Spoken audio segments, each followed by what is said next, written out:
Hello, my name is Keith Larman, and I do quality control for Bugei Trading Company. The sword set that you're looking at is a matching katana and wakizashi. It is an original bamboo Daisho from probably a good 10 years ago. The colorations on this sword set are the brown saya, which probably looks a little lighter brown in the video than it would in your home, with a very light brown ito.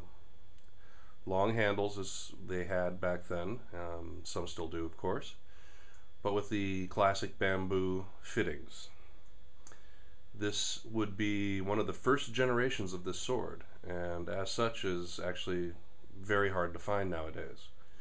This set was purchased by a customer of Bugei, and he kept them, didn't use them, as a collector. So these were never used, they were simply taken care of and stored. They are in near mint condition, or basically are in mint condition, pretty much exactly how they looked when we started unpacking them years ago and looking at them.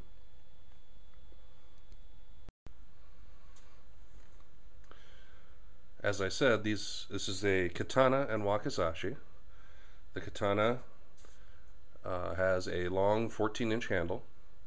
The tsuba is a black coated copper, actually soft metal, with gold highlighted bamboo motif. Same is true of the fuchi and the kashira. I'll pan down to show you the kashira on the end of the katana. All nicely rounded, with the original manuki that were used on these, which look like small birds. The wrap is a very light brown and is still tight. Normally on a sword of this age, if it had been used, the ito, especially light ito like this, would be seriously discolored or at least shiny from handling. These show no signs of ever having been handled. The swords are still very attractive and have a very nice appealing curve to them. Now here's a view of the swords outside of their scabbards. I've removed the saya. You can see the blades. They have a nice flow to them. Both blades have a very nice gentle curve. The blades were made of Manchurian rail steel. This was steel that was used to build the rail lines in Manchuria, and was actually quite extensively used for making Japanese swords by Japanese smiths in the earlier part of the 20th century. It was considered an excellent steel, so it was actually quite widely used, and this was the first steel that Paul Chen used to make his swords because it was readily available, and of course there was actually some history and tradition of using it. From this angle you can see the hamon somewhat in this blade. It's properly formed and extends the entire length the way it should.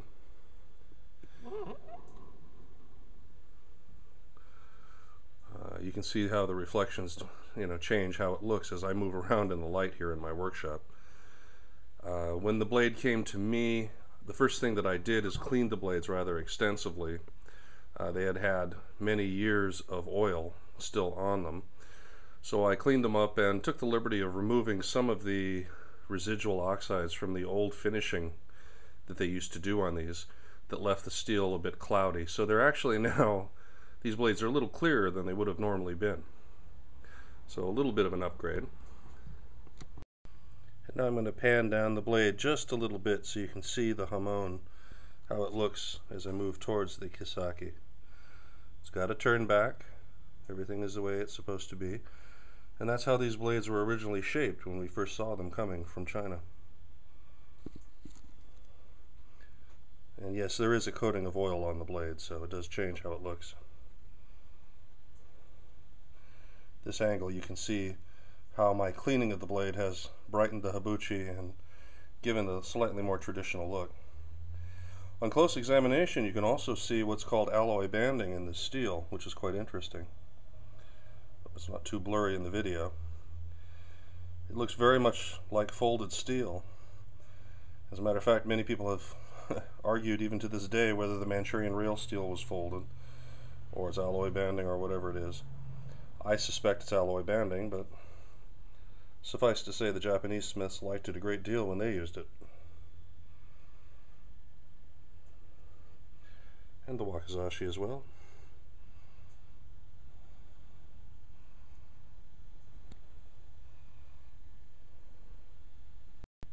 And finally, some close-ups of the tsuba, the fuchi, the minuki.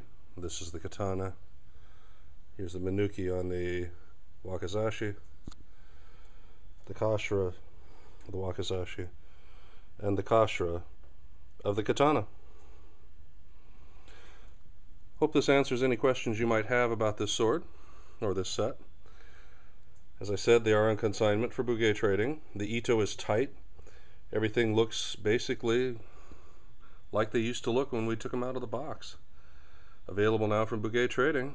I hope this answers any questions. Thank you.